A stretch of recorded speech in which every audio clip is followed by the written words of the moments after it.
Assalamualaikum warahmatullahi wabarakatuh. Waalaikumsalam warahmatullahi wabarakatuh. Ya, jumpa lagi dengan SMI Podcast. Dengan kali ini tamunya adalah tamu sangat luar biasa. Ini kami dapat kunjungan khusus dari praktisi pendidikan. Nah, wah, subhanallah ya, teman-teman semua ya. Ini perkenalan dulu ya. Ini dari ujung, berarti dari teman-teman berarti sebelah kanan ya. Ada Dr. Andes Ahmad Rohadi, MPD, Pak. Salam kenal, Pak. Ya. Kemudian dari tengah ada Dr. Suparno SE, AK, MM, MBA, gelarnya panjang sekali sudah. Dan yang terakhir Pak Haji Triangga SEMM.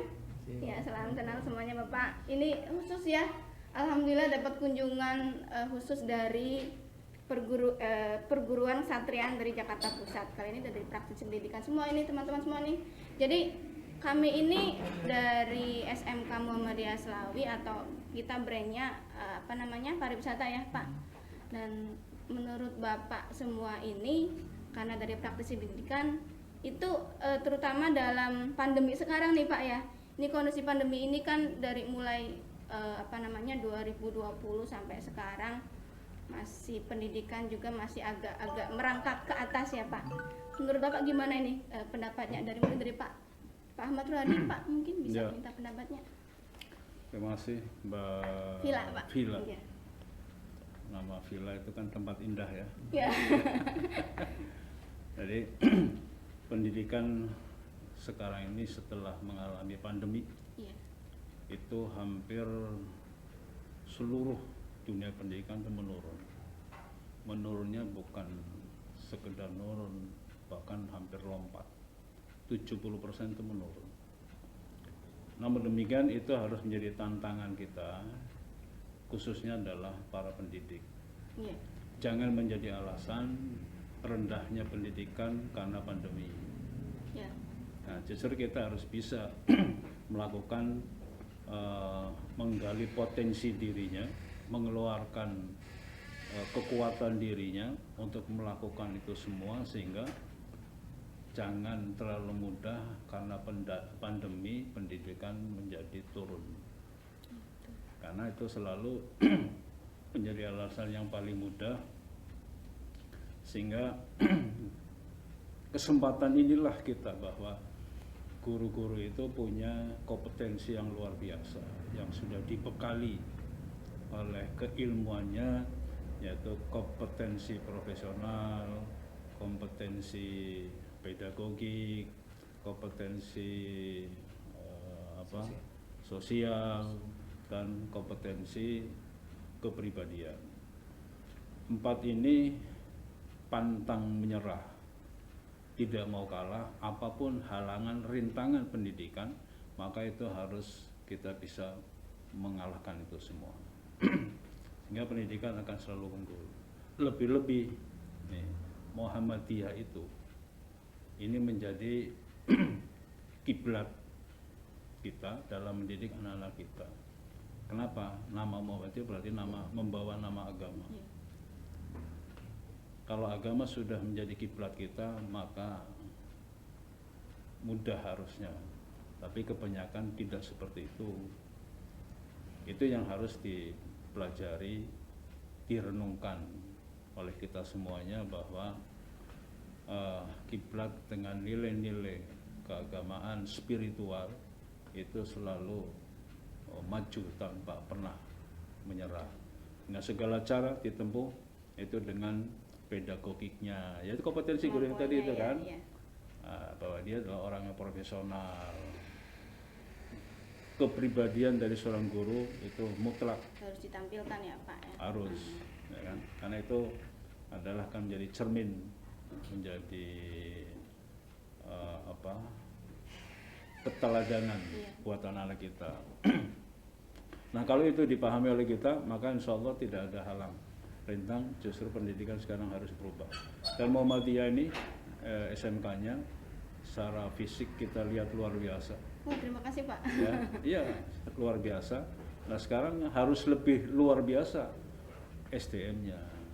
Jadi tidak ada manfaatnya, tidak ada artinya fisik yang begitu wah, tapi SDM-nya harus diiringi dengan SDM-nya kan? Pak. Ya.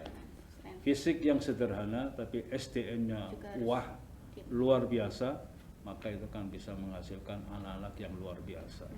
Makanya 4 kompetensi tadi itulah harus menjadi warna pengembangan pendidikan, pencapaian mutu kualitas pendidikan, jangan menjadi alasan pandemi. Karena itulah pandemi bukan ciptaan manusia, Allah yang memberikan. Ini harus menjadi tantangan buat kita untuk meraih itu semuanya. Ya, saya yakin dan saya percaya Muhammadiyah lah atau SMK Muhammadiyah itu membawa nama keagamaan. Ya kembali kan pada kitoh Muhammadiyah.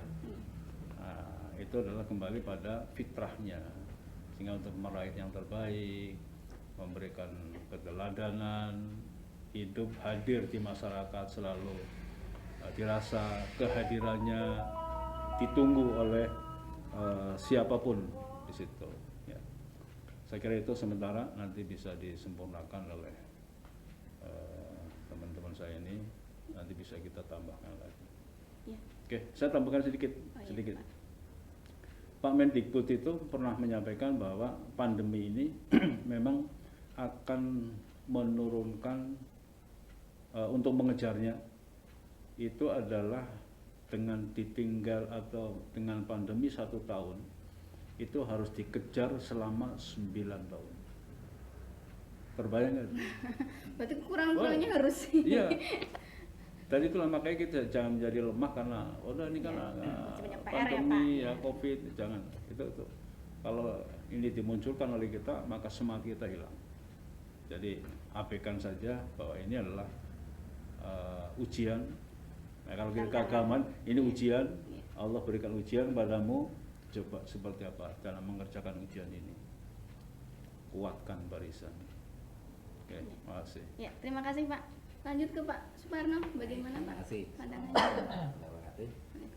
Ya, saya kebetulan kalau tadi disebutkan di sini adalah SMBIK Muhammadiyah. Ya. Saya alumni Muhammadiyah. Oh ya. Saya juga praktisi di Muhammadiyah, pernah kuliah di Muhammadiyah, pengurus PD Muhammadiyah, sehingga nggak jauh, tidak asing. Kembali melanjutkan apa yang disampaikan oleh Pak Dr. Ahmad Rori MPD sebagai mantan pengawas praktisi pendidikan, bahwa saya mengatakan bahwa kalau tadi pasca pandemi, bahwa sekarang bahwa pandemi menurut saya adalah membawa berkah. Oh, kenapa Pak ini Pak? Karena kemunduran pendidikan itu kalau yang tidak kreatif. Oh iya. Tapi bagi kita SDM yang punya kreativitas yang tinggi, bisa menciptakan sesuatu yang bisa menghasilkan sesuatu dan menambah sesuatu sehingga itu menjadi berkah. Inovatif Jadi ya, dari pendidikan tentunya banyak hal yang sekarang muncul kurikulum Merdeka Belajar. Iya. Betul. Lalu kampus Merdeka. Munculnya Merdeka Belajar, kampus Merdeka adalah karena adanya pandemi. Efek pandemi ya berarti. Efek pandemi itu menimbulkan semangat baru, kreativitas baru dalam segala hal update. Sehingga dengan adanya pandemi, maka muncullah kreativitas belajar merdeka. Lalu kampus Merdeka tidak harus punya gedung besar. Kalau di sini punya gedung yang bagus, lalu lebih luar biasa. Maka proses pembelajaran dengan adanya kreativitas yang tinggi akan menjadi meningkatkan juga SDM. Input, proses, output dan outcome-nya bagus. Apalagi di seni.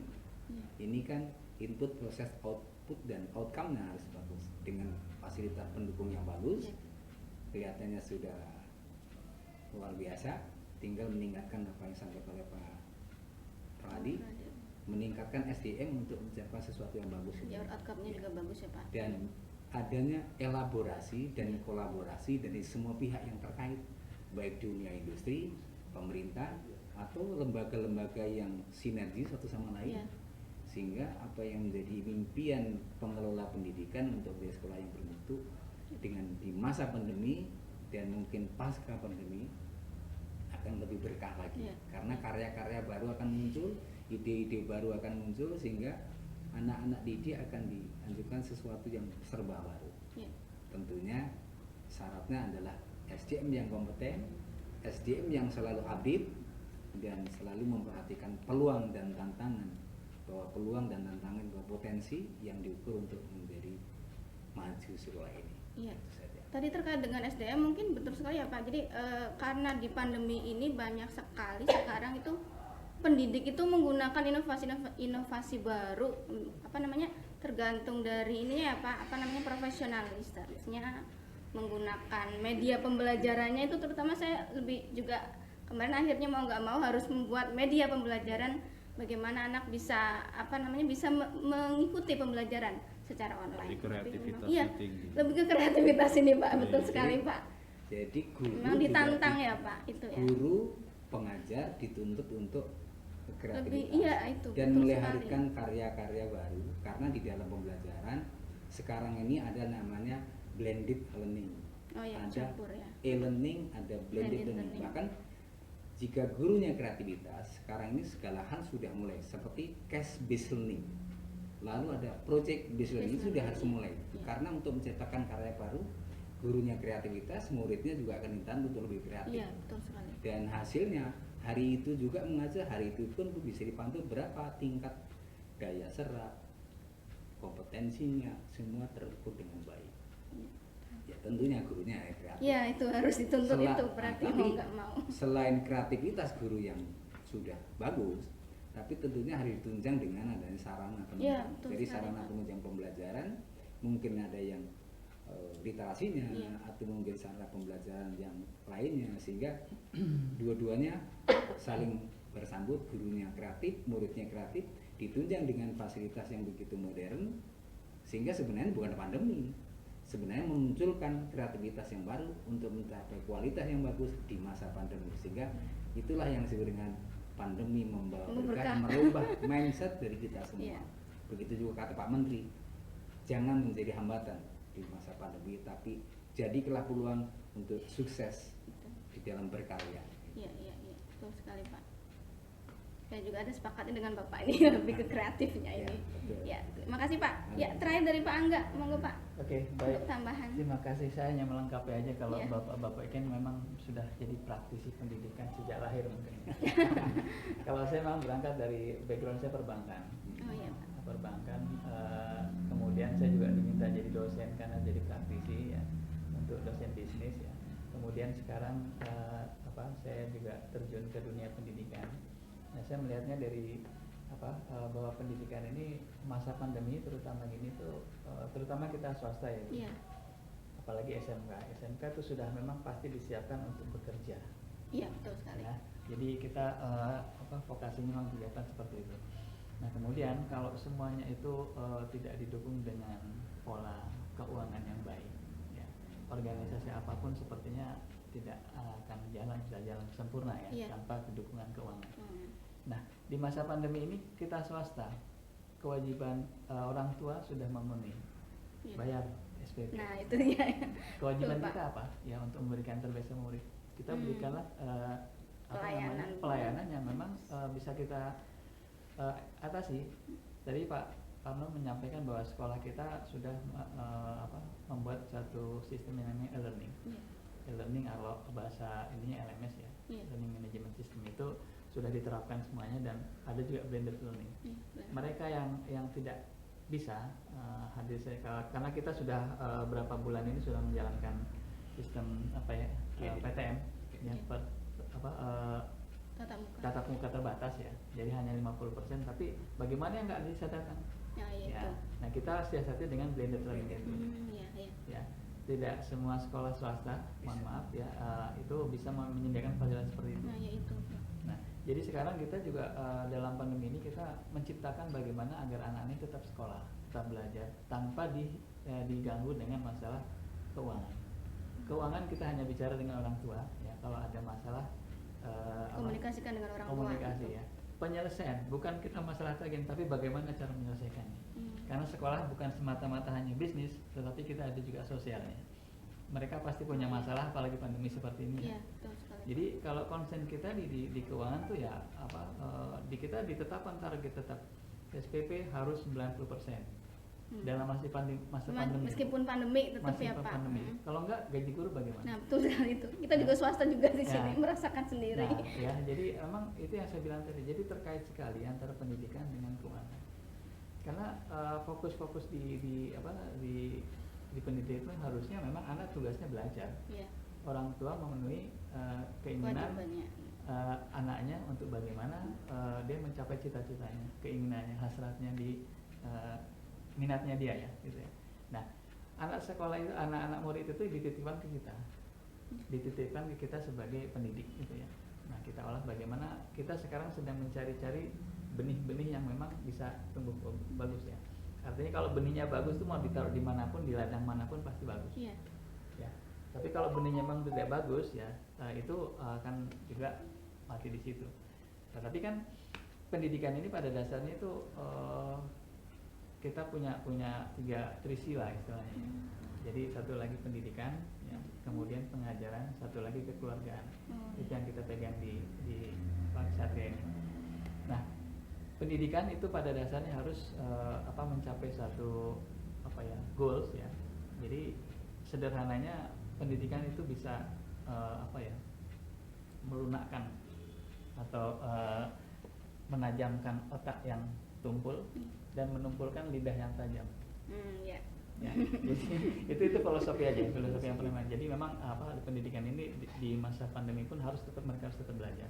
Bukan hanya hard skill-nya saja, tapi soft skill-nya juga. Ya, dengan di setiap pengajaran guru-guru kita minta juga untuk dimasukkan adab-adab. Ya, kita selipkan adab-adab, termasuk itu juga bagian dari soft skill ya, sehingga anak tetap secara akademik juga mereka berprestasi, tapi lebih dari itu mereka juga punya soft skill atau hati yang lembut gitu kira-kira. Jadi pandemi ini memang ya tadi dibilang bahwa itu memberikan suatu berkah juga adanya ini, karena kita kan nggak alami sendiri, semuanya mengalami. Iya, betul sekali. Gitu kira-kira. Jadi intinya untuk pandemi di pendidikan ini ada sisi positifnya, ada sisi negatifnya ya Pak ya. Yes. Yang penting sebagai pendidik kita jangan putus asa untuk tetap menjalankan kewajibannya ya tentunya sebagai pendidik ya, meskipun ya tadi ada yang karena mungkin beberapa guru ada yang orang online gitu, jadi nggak ketemu sama anaknya, jadi wajar kalau anaknya nilai sedikit gitu, tapi ya tetap aja kita menjadi tantangan ya Pak ya, jadi untuk pendidik. Justru dengan online itu akan terlihat seberapa kualitas kreativitas seorang Gurunya, pendidik. iya. Kalau tidak menarik, muridnya juga akan tidak tertarik, sehingga kreativitas Bisa di sampai situ mutlak. ya, diukur di situ ya Pak ya. Ya. Juga anaknya juga nanti kalau misalkan tertarik dengan media yang disediakan oleh gurunya, mungkin akan lebih bersemangat lagi dalam belajar ya. Dan harus dibuat sedemikian menarik. Betul sekali ya. Ini juga sudah di kami juga ini sudah mulai tatap muka ya Pak tadi ya. PTM. Iya, PTM tatap muka, dan alhamdulillah memang dari awalnya ketika pandemi kami lewat online, tapi alhamdulillah untuk outputnya sih kita masih bisa menyesuaikan Pak, alhamdulillah sekali untuk anaknya outputnya. Ya, kemudian tambahan setelah mengadakan setelah pandemi usai kan pendidikan juga ini katanya dengar-dengar ada kurikulum baru nih Pak ya, di berita juga 2022 akan ada kurikulum baru. Kalau misal ini berarti lebih ke merdeka belajar ya Pak, atau gimana Pak? Mungkin dari Bapak salah satu ada yang bisa menjelaskan. Jadi salah satunya pengembangan ya. Sebenarnya kurikulum tidak berubah, cuma caranya saja. Gitu. Jadi kalau biasanya katakanlah tatap muka langsung, sekarang dengan metode PTM 50-50 sebenarnya tidak merubah kurikulum, prosesnya saja berubah. Begitu juga kurikulum Merdeka itu secara tidak langsung bahwa semua harus merubah. Yang merubah bagaimana menyampaikan, bagaimana menerima, dan bagaimana itu semua dituntut dari kompetensi dan kreativitas semua pihak gitu. Gurunya dalam tuntutan kurikulum katakan Merdeka Belajar atau Kampus Merdeka, itu semua harus kreativitas. Gurunya, muridnya sama-sama kreatif di dalam hal yang seperti ini. Tapi kalau hanya gurunya saja, muridnya tidak, itu enggak. Nah, itu tantangannya. Dua-duanya harus. Dan yang lebih penting adalah bahwa di dalam belajar merdeka atau merdeka belajar Iya. biasanya pasti ada di rumah. Maka peran orang tua juga harus Nah, dibutuhkan. iya betul ini Pak. Jadi bukannya sekedar orang tua itu, tapi orang tua harus memantau, orang tua mengawasi bener nggak sih di dalam proses merdeka belajar ini. Karena tanpa diawasi nanti ada hal-hal yang lain yang mungkin tidak tahu gitu ya. Jadi yang direncanakan itu memang akan lebih menantang buat kita semua, baik dari sisi pelaksanaan, kesiapan, kompetensi, dan di semua pihak, dan keterlibatan orang tua dan masyarakat dalam pengawasan proses pembelajaran ini. Jadi secara besar sih nggak berubah total. Berarti ini ya Pak, mungkin kurikulum ini karena efek dari pandemi gitu atau beda lagi Pak? Iya, ini Lebih kajian-kajian menyesuaikan. sudah lama ya Oh, gitu. sebenarnya. Oh, iya, Karena iya. sekian lama pasti kurikulum ada ditinjau Berubah, kembali. iya, pengembangan ya, Ditinjau Pak, kembali mana yang masih relevan, mana yang perlu dikembangkan itu. Jadi pas kebetulan momennya pas nih, pas ada pandemi, kampus merdeka belajar Pas diluncurkan ini gitu ya idenya sudah ini. ada. Oh, Cuman ya iya. pas kebetulan. Ya memang momennya momen di Momennya, pas. iya, betul sekali. Gitu. Jadi, Jadi yang jelas gitu. iya makanya kalau untuk sekolah PK kan alhamdulillah kami sudah dibekali tentang kurikulum Merdeka Belajar ya Pak. Jadi dan insya Allah nanti bagi sekolah pusat keunggulan itu nanti kedepannya akan menjadi pengimbas di sekolah-sekolah yang belum menjadi Seperti kalau di SMK ini Merdeka Belajar sudah Iya. dimulai contohnya. Atau kamu PKL itu kan termasuk Merdeka Belajar. Artinya melakukan kegiatan di luar Oh, apa ya? iya. Di luar sekolah. Bahkan di SLTA sampai di perguruan tinggi sudah melakukan itu. Nah, nanti dari hasil pelaksanaan Merdeka Belajar itu nanti akan dikonversi nih nilainya. Kalau di perguruan tinggi bahwa satu semester itu sama dengan 20 SKS. Nah, tentunya kalau di SMK pada saat melakukan PKL itu dikonversikan nilainya nanti berapa? Iya, betul. Itu sebenarnya secara tidak langsung kemarin sebelum pandemi sudah ada pelaksanaannya, istilahnya diganti PKL. Tapi sekarang itu Merdeka Belajar bisa lakukan seperti itu, bisa magang, praktek, atau mungkin pertukaran belajar di kampus.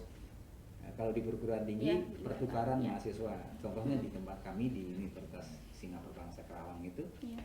pertukarannya tidak hanya dari dalam negeri, kita juga pertukaran antar negara, Oh. bisa beberapa negara di sana. Kami mengajar di Malaysia dengan cara apa? Apa itu? Online. Ya. Begitu juga dari dasarnya dari Malaysia pasti pertukaran. Oh, Kurikulum iya. kami pertukaran gitu. Kami membuat program kirim ke sana atau sebaliknya. Begitu juga kalau nanti di SMK akan melakukan itu, industri sama Iya, betul sekolah sekali. duduk bareng membuat kurikulum, diajarkan Link and di match itu. tempat praktek maupun di sekolah match. Iya. Itu yang namanya Merdeka Belajar ya sudah dimulai, cuman Iya. barangkali sekarang aja udah di Gaungnya. gaungnya. Iya, memang. Padahal itu sudah dimulai karena belum ngetren. Sekarang baru ngetrennya gitu. Iya, betul sekali Pak. Jadi memang karena sekarang itu kan lebih diutamakan link and match-nya ya Iya. Pak, dari industri dengan sekolahan juga di sini. Karena dari pusat itu ingin melihat apakah lulusan dari SMK itu terserapnya ketercapaiannya di nanti bekerja itu apakah gimana? Apakah kebanyakan bekerja atau justru lebih banyak menganggurnya? Karena itu yang lebih banyak disorotnya di situ Pak, di sini. Jadi ininya. Itu dilihat dari kan di dalam kurikulum ada isi proses penilaian kelulusan ya. Kelulusan, iya. Sehingga kalau prosesnya benar gitu kan, pasti isinya pasti bagus, outputnya juga bagus, sehingga outcome-nya juga bagus gitu ya. Iya. Sehingga diharapkan semua pihak tadi terlibat, Bisa berkolaborasi ya Pak. sehingga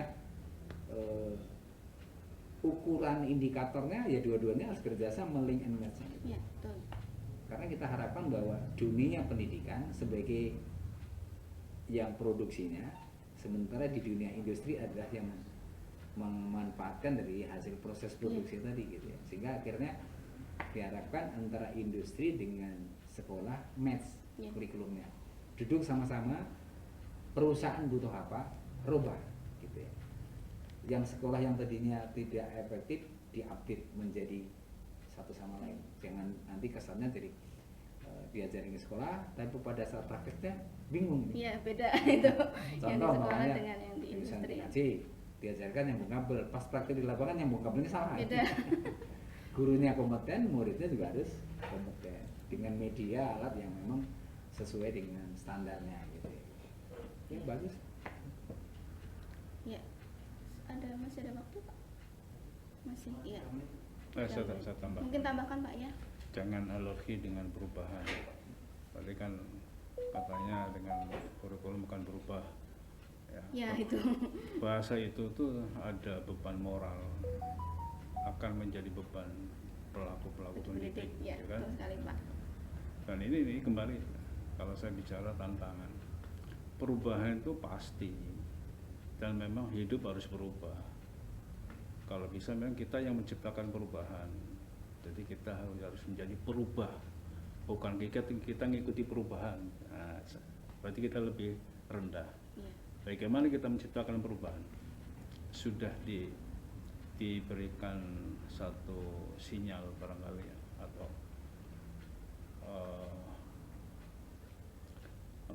innallaha la yughayyiru ma biqaumin hatta yughayyiru ma bi anfusihim. Allah tidak pernah merubah Satu nasib hal. Ya. apa tuh kaum, apa teman sekolah ini, kecuali orang itu yang merubahnya, kecuali sekolah itu yang merubahnya. Jadi memang tanpa bahwa kurikulum harus berubah, ya kita memang harus berubah. Apapun situasi kondisinya, targetnya anak kita tuh harus tadinya nggak ngerti sekarang ngerti. Jadi tahu ya, Pak. Tadi kan lu harus berubah kan? Tadinya malas sekarang rajin, harus berubah di situ. Tadinya sering melawan, susah diatur, sekarang sadar. Bagaimana membuat anak itu sadar, terus menjadi rajin, menjadi pinter? Ya ada di sekolah ini. Ya, guru harus berubah semuanya. Perubahan guru di situ itu adalah merupakan satu tanggung jawab yang harus dimiliki. Dan itu untuk kebaikan sekolah itu sendiri Iya, ya, Pak. udah tentunya. pasti. Untuk memperbaiki dirinya Iya. sebagai guru karena kekurangannya, ya terus harus berubah. Nanti akan mencapai satu titik yang diharapkan oleh anak maupun oleh orang tua. Jadi kalau itu sudah terjadi perubahan, maka semuanya akan terbiasa dengan perubahan. Justru itu yang diinginkan. Anak datang ke sini, kalau anak sekolah datang ke sini, ingin apa? Iya. Berubah. Ingin berubah? Iya, Pak. Nah iya. Dari Gitu. tidak Kalau tahu anak jadi tahu. kalau anak hujan-hujan ke sini basah kan, karena Iya, ingin apa? betul. Kalau lain niat belajar Oh, mereka iya. pasti Karena ingin apa? Iya. Berubah kan? Berubah. Siapa yang harus merubah? Iya, pendidikan guru. Ya, Ya. guru harus menjadi Tapi tulang juga harus punggung. bekerja sama dengan orang tua ya, Pak. Lah ya, pasti. tentunya. Apalagi Pendidikan di- itu adalah memang mitranya itu. Guru, orang tua, siswa, masyarakat. Ya.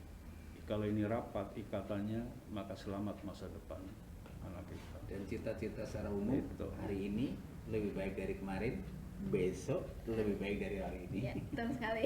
Ya harus Ya. seperti itu.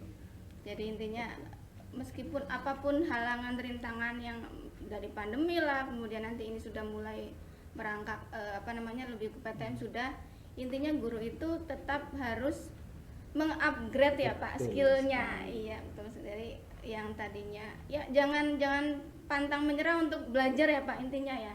Karena yang nanti kita hadapi itu ya anak juga semakin tahun berkembangnya tahun itu anak berbeda, betul sekali Pak. Jadi saya alami anak lulusan kemarin nggak kritis, tapi sekarang loh kok tambah kritis ya gitu. Jadi kalau muridnya sekarang diwajibkan untuk selalu rajin-rajin membuat literasi, Iya, gurunya jangan harus juga membuat literasi dan punya karya-karya Iya, yang bisa harus lebih diberikan ya, Pak. pada peserta didik. Target pendidikan 21 itu apa? Yang sering digembar-gemborkan apa? 4C. Itu apa tuh 4C? Itu, Pak. Critical thinking, Betul. ya kan? Critical thinking Terus apa lagi? apa ya Pak? Kolaborasi, Collaboration, critical thinking, collaboration, komunikasi, communication. apa lagi? Saya kurang tahu Pak. Ada 4 ya, pokoknya ada 4 itu. Komunikasi, kolaborasi, Buat PR Pak nanti. critical Critical thinking, thinking. satu lagi malah jadi lupa Communication. malah. Komunikasi itu mutlak. Jadi perubahan ini termasuk Merdeka Belajar itu Itu kalau nggak pokoknya. dibangun itu, kalau itu nggak dimiliki nggak akan bisa. Makanya belajar di mana saja, tidak harus di kelas. Anak berani bertanya itu merdeka banget. Iya. Kalau dulu anak bertanya kamu lagi, yang lain. Justru sekarang dibebaskan mau bertanya berapa kali. Nah kalau anak mau ada pertanyaan jawab juga salah, itu malah dapat nilai, bukan dijewer. Itu merdeka, si kebebasan menyampaikan pendapatnya nggak ada yang menghalangi. Kalau dihalangi maka dia menjadi tidak merdeka. Nah itu yang menghalangi, itu berarti yang harus dimerdekakan itu. Iya. Nah itu tuh. Pendidikan harus begitu. Dia berani menyampaikan. Nah kalau sudah berani menyampaikan, maka kalau salah akan diluruskan. Kalau benar, ini seperti ini, temanmu bagus nih. Mendapatkan, Nah, gitu. iya. Ya. Ya mudah-mudahan sukses untuk SMK Muhammadiyah. Amin, Ya, amin Pak. fasilitas Terima kasih, sudah Pak, oke. doanya, Pak. Tapi guru-gurunya harus Update. lebih, Ya, itu harus diupgrade harus lebih skillnya. oke. Jadi Ya semua harus berpartisipasi yang sama untuk anak-anak. harus ada update terus. Iya. Jadi plan, do, check, action harus ada. Actionnya, ya, betul sekali Pak. Ya, terima kasih Pak atas waktunya Pak, Terima atas kasih. kunjungannya di sini, Sama-sama. sangat Sukses bermanfaat sekali. Ini dari saran dan masukannya. Semoga ke depan SMIP Selawi ini dapat berkembang dan meluluskan yang generasi yang lebih baik daripada tentunya ya Pak. Dan menjadi unggulan. Betul sekali Pak, karena di Jadi setiap sekolah- tahun harus punya unggulan. Tahun besok unggulannya beda lagi. Tahun besoknya unggulannya beda lagi. Jadi akhirnya setiap tahun punya unggulan Ada targetnya, dan menjadi pelanggan juara di Amin. Kabupaten Selawi khususnya Ya, amin. dalam peningkatan dunia pendidikan. Ya, betul sekali. Perusahaan menanti karyanya. Gitu. Siap Pak, doakan Pak. Selalu. Terima kasih Pak Oke, waktunya Pak. sama-sama. Ya. Oke. Terima kasih, terima kasih. Semoga ini menjadi apa namanya ya, bisa menjadikan semangat motivator bagi para pendidik, juga tentunya bagi para sahabat SMIP sekalian yang akan nanti ke depan akan mengikuti atau perkembangan zaman, karena ini sudah mulai berkembang dan lebih baik lagi. Jadi nanti ketika lulus itu akan ditempatkan di industri yang diminatinya. Terima kasih atas waktunya. Assalamualaikum warahmatullahi wabarakatuh. Waalaikumsalam.